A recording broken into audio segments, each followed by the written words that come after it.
What's going on? Welcome back to the channel, Football Therapy, with me, your host, Jan. Hope you're doing well, mate. Genuinely, authentically do hope that. Welcome back to, Chelsea News, the daily series here on the channel where I reflect on what's been said about Chelsea, giving you my opinion for whatever that's worth.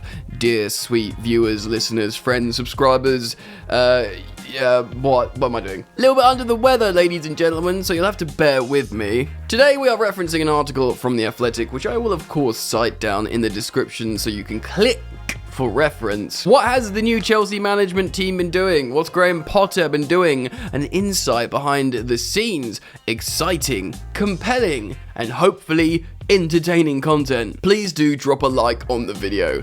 It's a way of supporting this channel and making me feel better. It's a click of a button for you. It's a lifetime of happiness for me. You're welcome to subscribe, and should you choose to do so, hit that sweet, sweet bell. I'm ill. Alright then, let's get into it. So like I said, we're jumping into an article today on The Athletic by Simon Johnson, Liam Twomey, and a whole load of gangdom who have contributed to this piece. I'm not going to read the whole thing. I'm going to jump in at a relevant point, and like I said, you can read the article by clicking the link down in the description. So let's hop in now, see what's being said, and react together accordingly. One early priority for manager Graham Potter has been to get to know his squad on a personal level. Shortly after his appointment, he pledged every first team player would be given a one-on-one meeting with himself before the September international break, and he was true to his word. The tone of the meetings was relaxed, with players encouraged to share their honest assessments of their situations and of the team, while Potter offered his thoughts on their abilities, opportunities for development, and the place in his plans. Now, if we are to believe previous reports that it had been months and months since the players were last or given the opportunity to have a one-on-one with the manager Thomas Tuchel, for him to come in to a big Chelsea squad and say every single darn one of you will have the opportunity to talk to me about what's going on. We'll have a one-on-one meeting. You know, Pulisic, what's this? Oh, your old man keeps tweeting about you, and you want to leave. You don't like playing wing-back. Ziyech, you want to leave too? Fair enough. Kepa, what's the deal, brother? Do you still dream of being a number one? Jorginho, do you dream of Italy? Kante, what's happening with you, my friend? Bruya, could you be my starting striker? Etc, etc. Really taking the time to have these one-to-one meetings to talk about their profile and what they're good at and what he sees them doing, but also their vision. You've got to keep a happy camp. One thing that I've maintained, it's about how Potter is a communicator. He needs to keep the players, the people, happy, and this is a positive start. This level of communication has been well received, both by the senior players who were important to Tuchel and those who felt ignored or frozen out by Chelsea's previous head coach in his final months. Transparency of communication has been a feature of Potter's early training sessions, which have had a clear tactical focus. The setup against Salzburg consisted of 2 or 3 tweaks rather than major changes to Tuchel's system, and in each case he explained his thinking to the players. Raheem Sterling was deployed high on the left to try and overload the opposition. A midfield three of Mason Mount excited to play his most natural role as a number 8, and Mateo Kovacic either side of Jorginho were used, and a strike pairing of Aubameyang and Havertz saw the latter dropping deep to link play. This is actually hugely positive for me, hearing that Mason Mount is delighted and happy to be playing his natural role as a number 8. Maybe he'll struggle to make those same amount of goals and assists as he did last season, which was into double digits for both, just in the Premier League, of course. I believe only Salah and De Bruyne got more than him. Goal involvements, that is. His natural game is a number 8. That's what he's done in terms of his development, and he'll be more of an offensive number 8. Kovacic, of course, more of a sort of ball progressive, dribbling number 8 to try and get the ball up the pitch. You can imagine him stepping a bit deeper, but that's an exciting midfield and generally makes a lot of sense, and it's pleasing to hear the players have responded positively to these conversations and initial tactical instructions. Potter largely persisted with this fluid structure in Chelsea's behind closed doors friendly against his former club Brighton at the Amex on September the 17th. Those who started against Salzburg did not feature, and his most interesting selections came in midfield. where Trevor Chalobah was deployed in Jorginho's usual number 6 role, with Gallagher and deadline day loan signing Dennis Zakaria either side of him as shuttling number 8. No highlights from the match were made public, but it ended in a 2-1 win for Chelsea, with substitute Carney Chukwuemeka scoring twice. That's really interesting off the bat. First of all, I knew Carney Chukwuemeka scored twice, but not off the bench, and he's a midfielder as well. This is not like a super sub striker coming off the bench, a midfielder coming off the bench to score 2 goals and ultimately win Chelsea the game. Of course, it's interesting to hear that Dennis Zakaria was played as a number 8 and not a CDM, and of course centre-back Trevor Chalobah was deployed as a CDM. Now this isn't a huge surprise, because of course he played central defensive midfield when he was away on loan in Ligue 1, of course the season before Thomas Tuchel brought him into the Chelsea side. So that's fair enough, but he's absolutely a very different style of player than Jorginho. Jorginho is a metronomic passing, deep-lying midfielder, a regista if you will, a dictator and director of play, whereas Tuchel described Trevor Chalobah as more of a transitional defender, a bit more of a stopper, as you would expect a centre-back to be playing in midfield. Chelsea's tactical approach under Potter has a clear outline, and the structure of his backroom team has begun to emerge. Reed, the 59-year-old Scot and the son of Glasgow shipyard welder, first paired with Potter in 2010, largely observes training with the head coach. The humility and easy sense of humour that once led him to star in an Osterson team production of Swan Lake have gone down well with the players and staff. Yeah, I love that, man. At Osterson's, he made them do Swan Lake, the players. I thought he went to take them to watch Swan Lake, but making the players perform Swan Lake is just wonderful stuff, it really is. Bjorn Hamburg, Potter's former match analyst at Ostersund, who started his own club in Sweden at the age of 20, while still a supermarket manager, is the defensive coach. He likes to use video clips to help convey his feedback to individual players. That kind of progress is key, that communication with the players. Communication. Don't let players feel isolated. It needs to be one big functioning machine where everyone feels heard.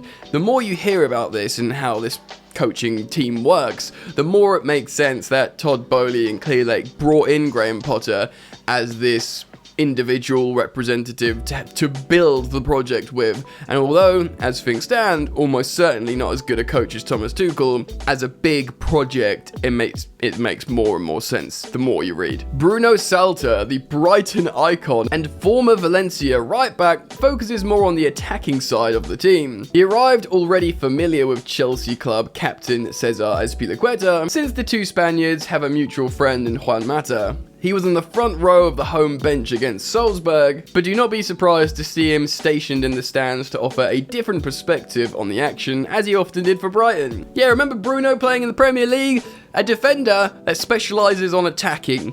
Fair enough. Football, weird stuff happens. A few seats along from him at Stamford Bridge that night was Anthony Barry, who now finds himself working under his 3rd Chelsea head coach in little more than 2 years. It was clear to any observer of the home technical era against Salzburg that the 36-year-old Liverpudlian remains firmly in charge of the team's set-piece tactics, since he was on his feet reminding the players of their assignments during the dead ball situation. Do you remember when Barry first came in and suddenly we were like amazing at defending set pieces, and suddenly we were amazing at scoring loads of set pieces? I don't know where it went all wrong, but it did go wrong along the way. Also, Barry's like 2.5 years older than me. Look at a picture of him. Now look at this picture of youth. What's my secret? I'm not telling you. The final coach to accompany Potter from Brighton to Chelsea is Ben Roberts, the former Middlesbrough goalkeeper who was beaten by Roberto Di Matteo's Rocket in the 1997 FA Cup final. He has been credited as a positive developmental influence on Nick Pope